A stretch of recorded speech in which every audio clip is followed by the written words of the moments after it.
Macron, démission! Quatrième samedi de manifestation contre le pass sanitaire et l'obligation vaccinale contre le Covid-19. J'ai rencontré Sofiane qui est intervenue au mégaphone sur la place du commerce à la fin de la manifestation. Le lendemain, 8 août, nous nous sommes retrouvés pour une interview où il avait des témoignages à transmettre. J'avais fait une manifestation avec les Gilets jaunes qui était déclarée d'ailleurs, qui était légale. Et il y a un moment, notre cortège, pour faire très bref, notre cortège fait diviser un peu en 3 morceaux. Nous, on est vers, alors juste après un commerce, je ne sais plus c'est quel arrêt, il y a un petit rond-point là, vous savez, avec un parking. Et à ce moment-là, on a un petit cortège de à peine 100 personnes, 100 Gilets jaunes, sachant que j'ai des amis qui filment et tout. Et il y a un moment, en fait, comme il y a un autre cortège qui se fait vraiment défoncer, si je puis dire, au gaz et tout vers l'hôpital, on décide en fait de faire un petit barrage de gilets jaunes. Et du coup, on décide de bloquer au niveau du rond-point et d'envoyer toutes les voitures. On fait un grand bouchon immense vers en fait Hôpital Dieu, ce qui a permis en fait à l'autre cortège de, on va dire, s'écharper des CRS, quoi, qui les nassaient à fond, parce que ça crée un gros bouchon, etc. Et à un moment, on entend choper-les. Et moi je vois du coup les gars qui sont avec moi où on fait un bouchon et je vois qu'ils se barrent en courant, je tourne ma tête et là je vois les baqueux. Alors là je commence à courir, je regarde derrière moi et je vois qu'ils sont en train de me courser. Dans ma tête en une seconde j'ai réfléchi, si je me mets à continuer à courir, ça va leur donner une excuse pour me déglinguer. Alors je me suis arrêté, je me suis mis par terre, j'ai mis les mains sur ma tête et puis je me suis laissé faire. Sachant qu'à ce moment-là, j'avais un masque à gaz qui n'était pas sur mon nez, je suis asthmatique. La précédente manifestation, ils nous avaient nassé dans une petite ruelle à côté du McDo. Ils nous ont matraqués en disant rentrer dans la rue, bande de fils de pute. C'est les termes qu'ils ont utilisés? Oui, c'est les termes. Ils ont mis en cause l'intégrité de vos mères. En fait, c'est l'ancienne manifestation, pour vous préciser pourquoi j'ai acheté un masque à gaz. Du coup, en gros, on était devant le McDo. Je crois qu'à un moment, c'est peut-être commencé à casser, je sais plus, c'est possible. Et du coup, il nous faisait un blocus pour pas qu'on aille plus loin, mais il y a une petite ruelle à droite. Et ils commencent d'un coup, on comprend pas, ils commencent d'un coup à acheter tout leur gaz dedans. Et là, il y a les CRS qui arrivent derrière, ils nous matraquent, rentrer dans leur aile, bande de fils de pute, aller crever, etc. Et nous, en fait, on rentre dans leur aile, on était obligés de se tenir par l'épaule ou se tenir comme ça, parce qu'on était intoxiqués par le gaz, on ne voyait plus rien sous 1 mètre, c'était affreux. Quand on est ressorti de la ruelle, j'en ai vu, et moi-même, qui ont craché du sang. C'était affreux. Du coup, suite à ça, j'ai décidé d'acheter des protections, masque à gaz, gants de moto, sachant qu'à ce moment-là, j'avais un autre enfant, un petit, du coup, il devait avoir peut-être 1 an, je crois, quelque chose comme ça. Je lui donnais le biberon, j'avais besoin de mes mains, moi. Et si je me casse la gueule, les gants de moto, ça sert on va dire, à amortir la chute. Bon, j'en reviens du coup à mon interpellation, je suis toujours sur le rond-point, je suis là comme ça, j'ai mon masque à gaz ici, j'ai une bouteille avec du Gaviscon, je vous donne l'astuce, vous mettez du Gaviscon mélangé à beaucoup d'eau, et pchip shit, et ça aide pour le gaz, ça aide pour le gaz. Du coup j'ai cette bouteille là, j'ai bien marqué Gaviscon anti-gaz acrylo, donc ils croient que c'est de l'acide, parce qu'ils sont un peu parano. J'ai mon sac à dos avec des lunettes de piscine, à ce moment-là c'était pas illégal les lunettes de piscine, lunettes de piscine, j'ai du liquide physio, j'ai des masques FFP2 pour ceux qui ne sont pas équipés.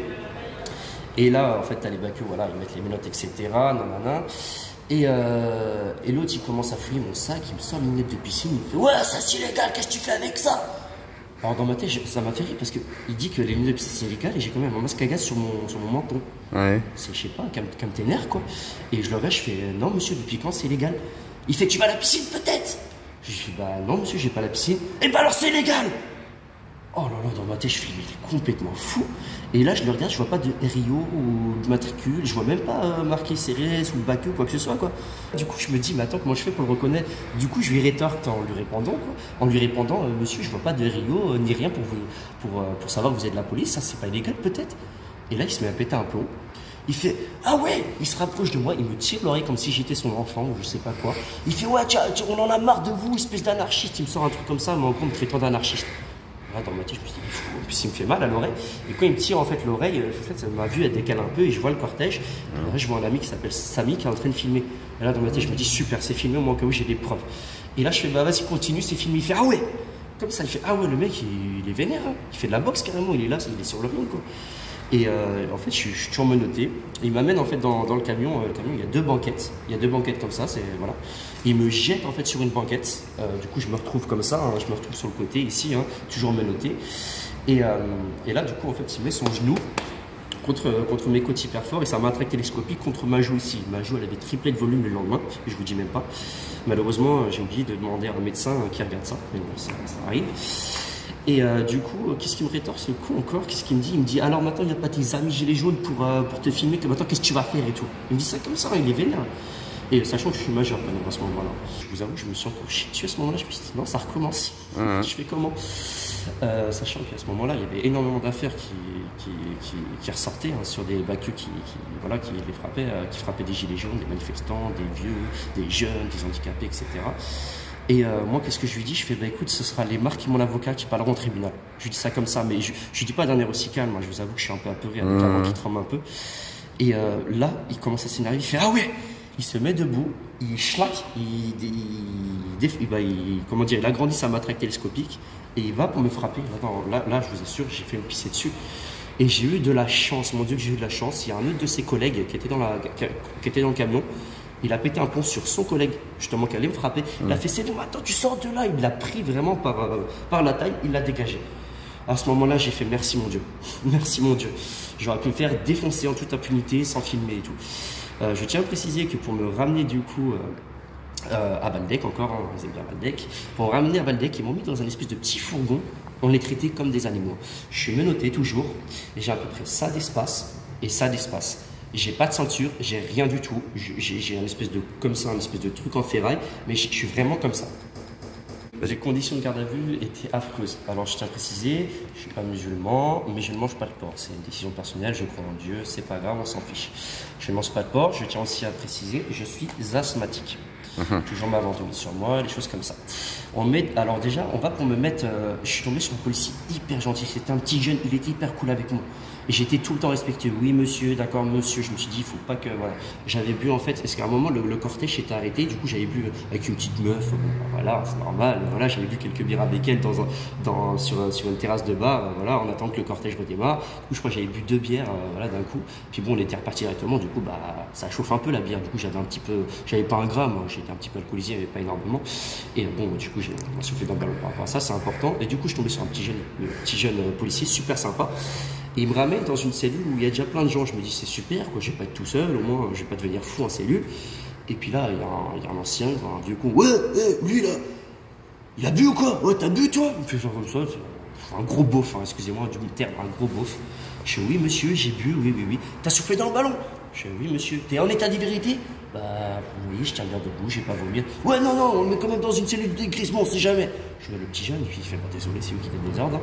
Et là, on le met dans une cellule où il y a un espèce de petit matelas. Il y a du porc et de la bouffe partout, où ça sent la pisse, il y a de la pisse sur les murs. Ça devait venir, en fait. Malheureusement, comme j'ai l'habitude d'être en garde à vue quand j'étais jeune, en fait, on donne à ceux qui sont en garde à vue ou en cellule de dégrisement, s'ils sont restés toute la journée, ils sont dans l'obligation de proposer de la nourriture sans porc ou avec porc. Il n'y avait pas les plats, par contre, il y avait un peu de bouffe partout sur le matelas, il y avait des bouts de porc bizarres. Là. Mais pourquoi ils n'ont pas enlevé ça? Parce qu'ils s'en foutent, hein. On est traités comme des animaux. Alors, un point important aussi, c'est obligé de me passer un gobelet d'eau parce qu'en fait, les cellules, pour ceux qui ne connaissent pas de garde à vue, de cellules de dégrisement, en fait, on a un espèce de gros truc comme ça en béton qui sert de matelas, du gros truc, le panneau en béton armé, et tu as des chocs turcs, hein. Tu fais pipi dedans, tu fais caca dedans, et juste au-dessus, tu dois mettre ton gobelet, puis automatiquement, ça distribue de l'eau. Voilà. Ouais. Ne pas passer le gobelet, voilà, c'est pas bien. Enfin bref, j'essaie de rester respectueux, j'en peux plus, je suis pas bien, je commence à avoir mon as qui commence à arriver, tellement que la cellule, elle est dégueulasse, quoi.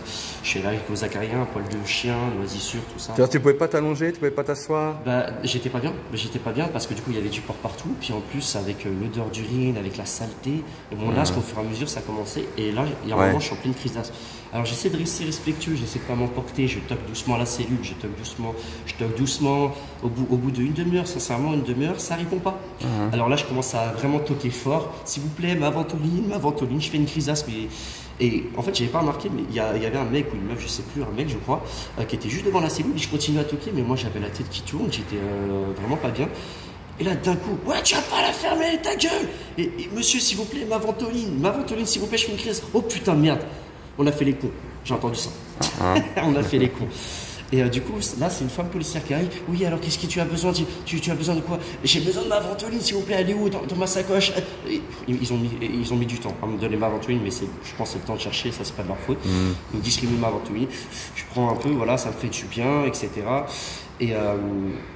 Et du coup, bah, je suis un peu libéré. Et à un moment, j'ai hyper soif.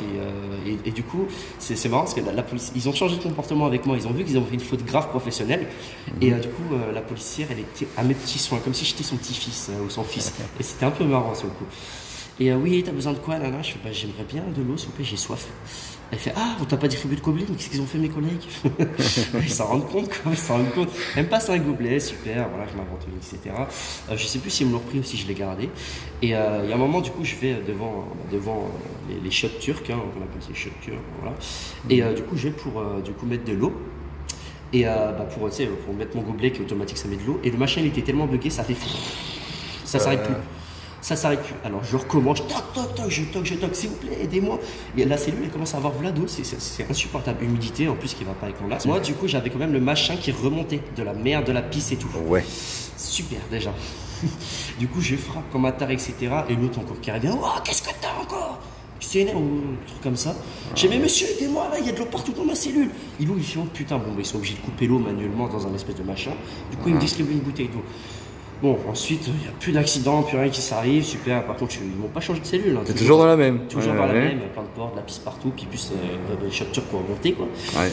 Enfin bref, voilà. Du coup, ensuite, après, le matin, c'est le matin, du coup, je passe toute la nuit en garde à vue. Le matin, donc, on me reçoit pour ma déposition. Je crois que le dégrisement, quoi, c'est pas 7 heures? Ouais, c'est ça, c'est un truc comme ça. Environ 7 heures, Et 6-7 heures pour le dégrisement. On me rejoint pour que je fasse ma déposition. On me demande si je veux un avocat. Je fais oui, je veux un avocat. Je veux mon avocat. Mon avocat n'était pas disponible, je crois que c'était un dimanche. Maître Geffroy, je vous le conseille, c'est un super bon avocat. Et du coup, on passe une avocate commis d'office, tout bêtement. Et du coup, là, je fais ma déposition, etc. Bon, déjà, ça m'a fait un petit peu marrer. Parce qu'elle me demande pourquoi je suis gilet jaune, pourquoi je manifeste. Je lui dis, bah écoute. Ah non, mais ça, c'est hors sujet, oui. Ouais, c'est hors sujet, mais bon, je vous explique un peu. Voilà, moi, je suis un peu contre le système. Je veux que ça évolue, j'en ai marre. Bon, voilà. Enfin bref, et il y a un moment, je lui explique un peu ce qui s'est passé, comment ça s'est passé avec le connard de Bacu. Je vais le qualifier de connard parce que c'est un connard. Connard de Bacu qui a fait me violenter, puis ma joue, voilà, par contre j'avais commis des traces, hein, j'étais pas bien. Et voilà, j'ai expliqué à la policière, et puis bon, là elle prend tout son temps, oui, alors dites-moi comment ça s'est passé, je leur explique, hein. Je leur explique après, ça commence à partir en couille, au moment où je lui ai rétorqué, il n'a pas de Rio ni de machin, et que c'était illégal. Et là, qu'est-ce qu'elle me dit, la policière, pour défendre son collègue? Ah, mais non, c'est pas illégal, certains de nos policiers, ils ont le droit de faire ça. Je suis bon, d'accord, si vous le dites, mais ce qui s'est passé après, voilà, je lui explique. Et bon, moi, je vais pour signer la déposition. Et là, sur le coup, je voulais vraiment sortir, j'en avais marre, je voulais pas la relire. Et là, mon avocate commis d'office a fait Monsieur Sofiane, vous voulez pas la relire? Je la relis. Et en fait, bon, il y avait un peu des fautes un peu partout, mais ça allait. Et tout le passage où j'avais expliqué les violences de ce connard-là, et bah tout le passage, il était tellement mal orthographié qu'on ne pouvait absolument pas lire et c'était pas recevable au tribunal. On ne pouvait rien lire, c'était mal conjugué, mal orthographié et tout ça. Alors là, j'ai dit non, vous me refaites ça, là, vous avez fait exprès.